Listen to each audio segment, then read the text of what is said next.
I sort of turned around and everyone's screaming and sprinting, and they're like, it was like a horror movie.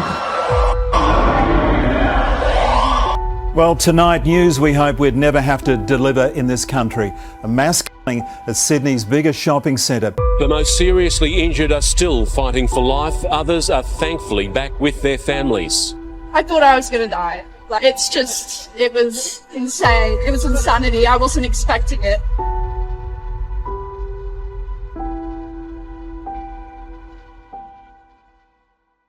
On Saturday, April the 13th, 2024, during the school holidays, Bondi Junction in Sydney, Australia, was particularly crowded and bustling with activity.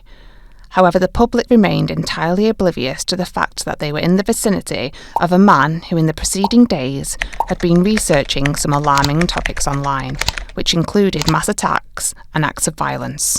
This individual, 40-year-old Joel Cauchi, is seen at the Saigon Noodle restaurant located in the heart of Bondi Junction, where he is observed ordering a chicken curry, with the cashier noticing his fidgety and confused demeanour.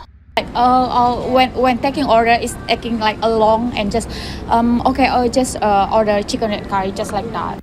After Mr. Cauchi finishes eating in Saigon Noodle, he enters the extremely busy Westfield shopping centre at 3:30 p.m, where shortly thereafter, horrifying screams are audible as witnesses report seeing individuals flee in terror. I sort of turned around and everyone's screaming and sprinting, and they're like, it was like a horror movie, and the fear in everyone's face is just like terrifying. And I seen like people stampeding, and I'm like, that's a bit odd. What's going on there, you know? Yeah, I mean, I was standing there kind of just, a few people that kind of run past, and it happens now and then where kids kind of just muck around and run past at Bondi Junction.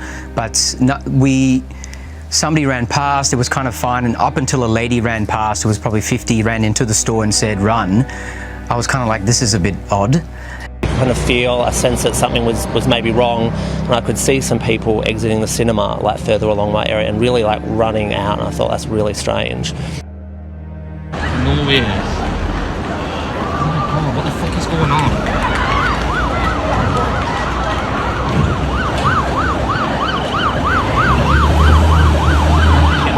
Shoppers and staff remain confused to what is occurring, with many deeming the event to be a prank due to the absence of security alarms. I was confused, what's very good, should I run, or is this a prank or something, because there was no security alarms or anything going on. Although a very real and terrifying incident is unfolding, the reasoning behind the lack of emergency procedures and security alarms would later be revealed during an inquest. Evidence in the brief, including statements and that CCTV footage I was referring to, shows that Control Room 2, the male security officer, left the CCTV control room at around 3 p.m. with his supervisor to undertake training up on level 13 of the centre management control room. That left only CR1, the female security officer, who had commenced work at 6 a.m. and was rostered to stay in the control room on a 12-hour shift until 6 p.m. At 3:32 and 15 seconds, CR1 left to visit the bathroom, which is situated a few metres outside the control room. From that time on until 3:34 p.m, that is a period of some 1 minute and 45 seconds, there was no active CCTV monitoring in place at Westfield Bondi Junction. In this brief period that the security control room has been left unattended, Joel Cauchi has begun to indiscriminately assault individuals using a 30cm military K-bar combat blade. And as he pursues his victims, one woman recalls a terrifying statement he makes before he inflicts serious injury upon her. Did he say anything? Yes, catch you. Catch you? Yes, he said catch you. Mr. Cauchi is treating the incident as a game, and as he continues to pursue terrified individuals, he tragically takes the life of his first victim, 25-year-old Dawn Singleton, who was set to marry her high school sweetheart and police officer fiancé, Mr. Wildey. Following this, Dawn's father John appeared on 60 Minutes Australia to discuss how he is coping with the devastating loss. I want to start by asking you, how are you doing? I'm doing all right, but to go through something like this is just inexplicable, Trace. I've been through some rotten things, but nothing as personal as this. I can't go to the movies anymore because as soon as the lights go out, I cry. I don't know why that is. I haven't been to a psychiatrist. I'm not that silly. So where do you go to talk this out? I don't. I talk to my dog. Is that working for you? Working pretty good. As Joel Cauchi continues his rampage throughout the shopping centre, numerous individuals are fortunate enough to escape. Nevertheless, they will be permanently traumatised by the events they have observed. So I went around the escalator and the side I saw her, and then looking down through Westfields. I've been to Westfields hundreds of times, you know, you're usually there to go shopping, and I just saw multiple victims laying there just in a really bad way. I won't go into detail, but they were all in a bad way. Yeah, so the first victim was a young woman, sort of 30 to 40, and then the next victim I looked over, she was probably a little bit older, 40 to 50 maybe, but she was in a bad way. When we come downstairs, there was another 2 bodies near the wedding shop. Inside, looked like they must have been stabbed. Just inside, one looked like a female and a male, but I don't know how many more was in the shop. But yeah, they looked like they weren't moving, so I don't know if they're deceased or not, but yeah. I saw a woman lying on the floor in Chanel, so I thought I was going to die. Although many are able to escape the building, others are forced to hide inside, such as Irish tourist Niall Norton, who was trying on clothes in Zara at the time the incident began. So somebody actually had pulled back the curtain of the dressing room that I was in and said, you need to get out, you need to get out, you need to run. And everyone was running in the direction right, which was down towards the back of the Zara shop. We didn't even have time to look back to see was the person in the shop, what weapons were being used, what was actually going on. So literally fright and flight kicked in straight away. Thankfully, the staff of the shop kind of reacted in a really a good way, and they barricaded the door. They told us to remain calm, and they kind of guided us into like a storeroom. There was just sheer fear in the room, and you could even feel the tension and the fear within the room. It was a horrible atmosphere to be in. While some are hidden within the shop staff areas, they witness the horrifying footage of what is occurring outside as they watch on the store's surveillance footage. And you could sort of see on the cameras that there was someone at the front that was obviously, I didn't know what was happening at the time, but they were grabbing clothes to try and stop the bleeding out, and they kept coming in like with the people around them. But it was terrifying. It was like a horror movie. The ones who have managed to lock themselves in the stores face the dreadful choice of either allowing individuals entry or prioritising their own safety, as they witnessed Joel Cauchi chasing victims throughout the shopping centre. At one point, after we'd locked ourselves in and we're kind of waiting to see what had happened, a lady came to the door, banged to kind of be let in, and I looked at her and I was like, well, of course I've got to let her in, so I quickly unlocked the door to get her in, and as that was happening, the attacker fell behind her and the knife kind of fell down right in front of us, and I looked at this customer who was in there with me, and we just went, whoa, and quickly pulled her and locked the door, and the attacker just got up casually with the knife, which is about as big as my forearm, and jogged across to another store and then just took out another lady. By this time, security personnel have activated the emergency alarms, which can be heard throughout the shopping centre. However, rather than initiating the armed offender alert, they have solely implemented an emergency evacuation, which instructs shoppers to leave the premises as quickly as possible. But appropriately warning customers and staff is clearly one of the key functions that an operator of a commercial or public space can implement in response to an active armed offender. And it appears clear that that did not occur promptly on the 13th of April and did not occur in the way that it should have done. Unfortunately, by this time, many more people have been fatally injured, which includes security guard Faraz Tahir, who was working his first day at the shopping centre and had attempted to stop the attacker. Rightfully so, his family label him a hero. He was a very brave man, he was very strong.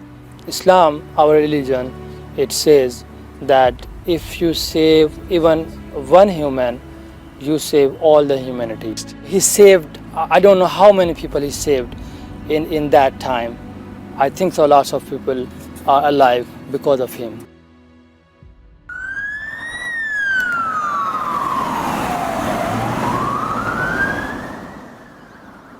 Whilst law enforcement make their way towards the scene, brave members of the public work diligently to help the victims confront the attacker. This includes 2 French nationals, Damien Garot and Silas Depro, who are seen attempting to stop the attacker from making his way up the escalator. So we follow him from the top, try to maybe like throw the bullet to him, but we couldn't. We just think like we need something to catch him. I'm not gonna lie, I was scared, but you cannot just like stay away and not do anything. Despite the fact their actions certainly saved numerous lives, Joel Cauchi has succeeded in causing significant harm to 16 individuals.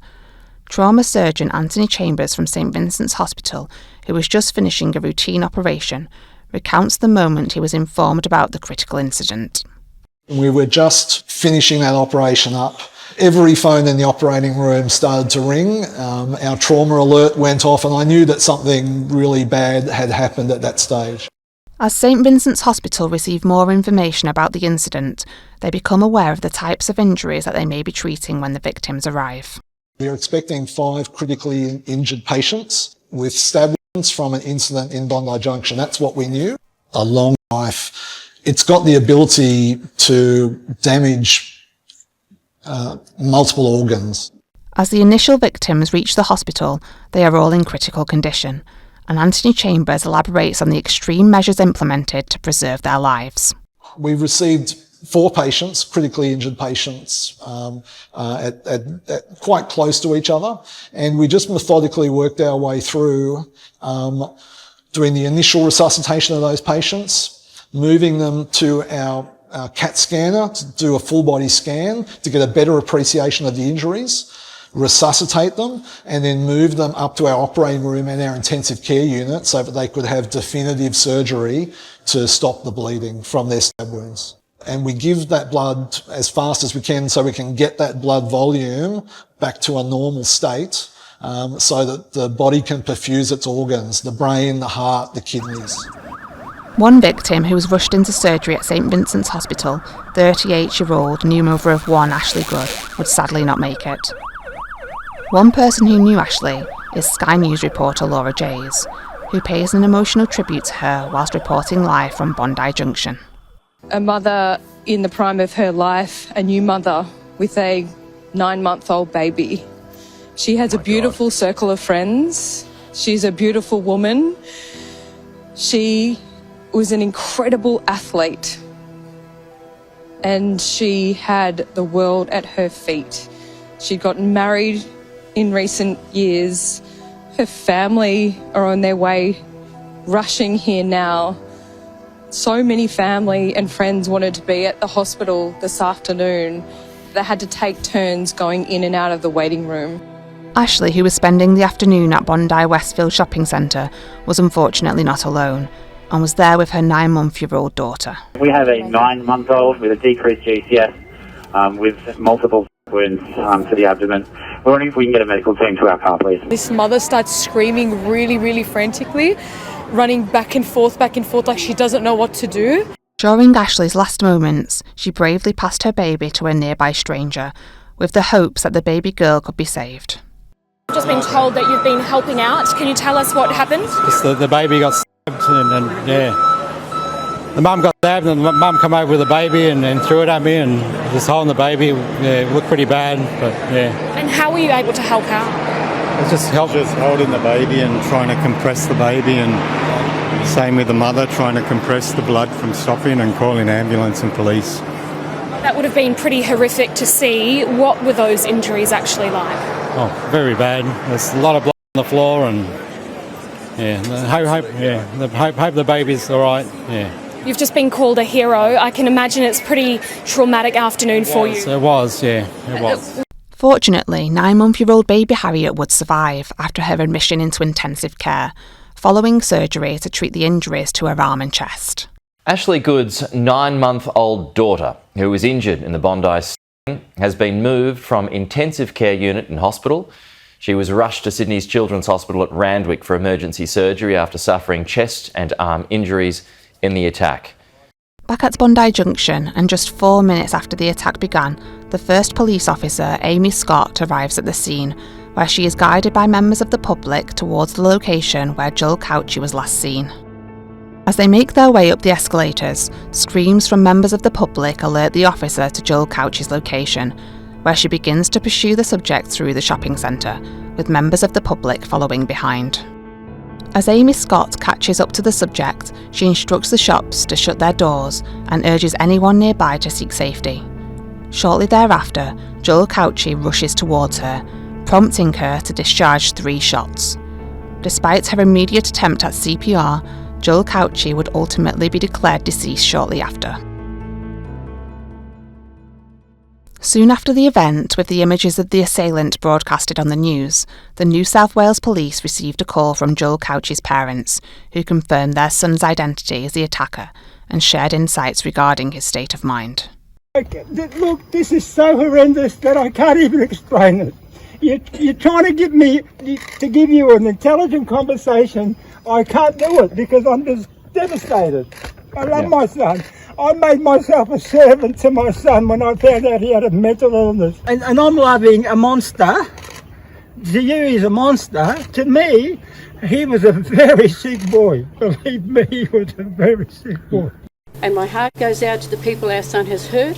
If he was in his right mind, he would be absolutely devastated at what he has done. Although Mr. Cauchi came from a loving and caring family home, by the age of 14, his parents began to suspect something was wrong. He had what can only be described as a relatively normal childhood, with parents who loved and cared for him. Around the age of 14, however, his family began to notice changes in his behaviour and personality. He's reported to have experienced delusions, hallucinations, thought disturbances and disorganised behaviour. He became aggressive. His family sought treatment in the mental health system. Between the 26th of January and the 23rd of February 2001, Mr. Cauchi was admitted for the first time to a mental health hospital. He was admitted to Toowoomba Hospital following a particularly acute psychotic episode.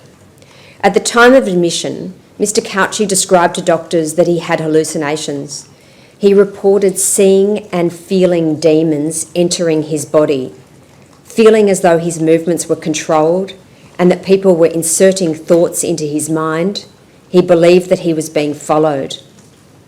The initial diagnosis was paranoid psychosis and schizophreniform disorder. Around 6 months following that first admission, he was diagnosed with schizophrenia. Schizophrenia typically requires ongoing care and treatment, which includes the continuous use of antipsychotic medication. Following Mr. Cauchi's admission into mental health care, he was placed under the supervision of the public health system, where he underwent trials with various medications. He was first trialled on an atypical antipsychotic medication called olanzapine from around January or February 2001. Clinical records indicate that despite consistent treatment and an increasing dose of olanzapine, his psychotic symptoms gradually returned. So he was further trialled on risperidone in around mid-2002 to around October 2002. Due to Mr. Cauchi's symptoms persisting on typical antipsychotic medications, he was trialled on a second-generation antipsychotic, clozapine, which is acknowledged as the gold standard for treatment-resistant schizophrenia, a condition that generally requires lifelong medication. If treatment is ceased, there's a real risk of relapse and readmission. Mr. Cauchi's clozapine dose was steadily increased until it reached 575 milligrams a day in June 2003, by which stage his auditory hallucinations ceased. From 2001 to 2012, Mr. Cauchi was under the care of the public health sector. However, by 2012, his condition was considered stable, leading to his transfer to private healthcare. During this period, Mr. Cauchi was gradually weaned off his medication, until it was completely discontinued in 2018, after which his mental health began to deteriorate. In Mr. Cauchi's case, his cessation of treatment unfortunately coincided thereafter with him exiting the mental health system altogether. He was effectively lost to follow-up from early 2020, and it is to that issue that I now turn. Evidence in the brief suggests that from October 2019 to February 2020, so obviously shortly after he ceased all psychotropic medication, Mr. Cauchi's mother raised concerns on several occasions with the private Toowoomba clinic about her son being unwell and the risk of possible relapse. I expect the evidence to show that that included Mrs. Cauchi, Joel's mother, expressing the concern that he was again hearing voices and that she had found some notes he made which suggested that he believed he was under satanic control. Furthermore, it was during this time frame that Mr. Cauchi became preoccupied with mass attacks and weapons.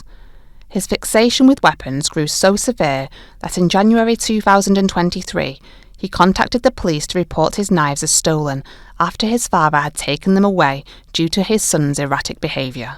Report a crime if that's okay.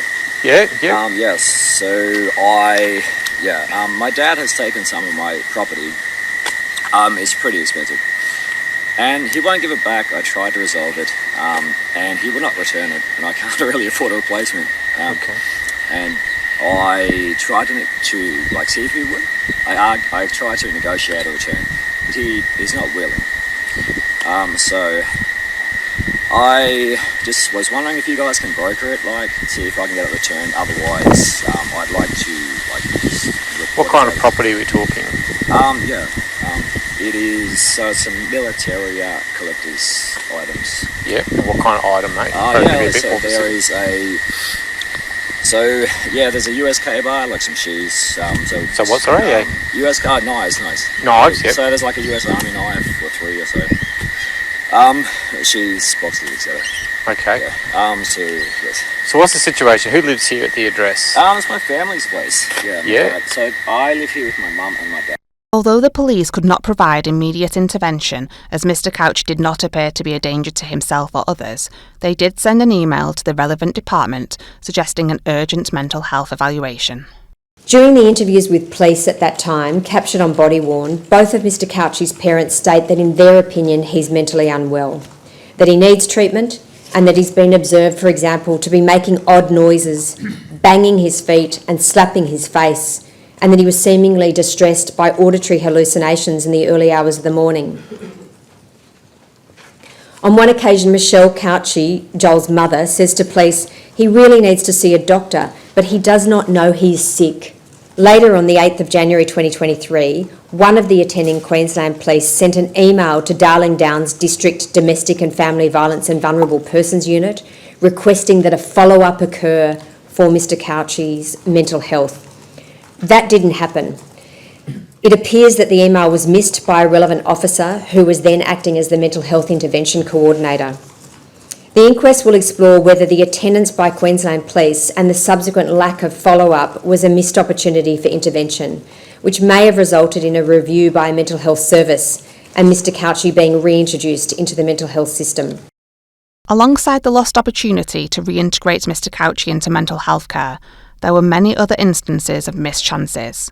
However, it is now too late, and on April 13th, 2024, 6 individuals would tragically lose their lives, including Yishuan Cheng, Jade Young, Pikri Adashia, Dawn Singleton, Faraz Tahir, and Ashley Good. We also wish to extend our condolences to all the family and others impacted by this heartbreaking event, including Joel Cauchi's parents, Andrew and Michelle.